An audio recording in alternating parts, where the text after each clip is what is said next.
Somebody told me of a way to reduce the flabby arm, and it's to hold something in your armpit and squeeze really tight. So what can't I do with this? Exactly, that's what I said.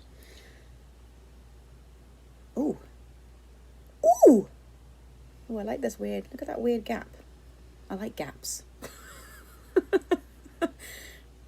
Oh, squishing, that really hurts. That's using up a lot of muscle, I think. That's what I think. Okay, I've got to balance it out and do it on the other side. Oh, I'm not very good at this side. Oh, why can't I do this side?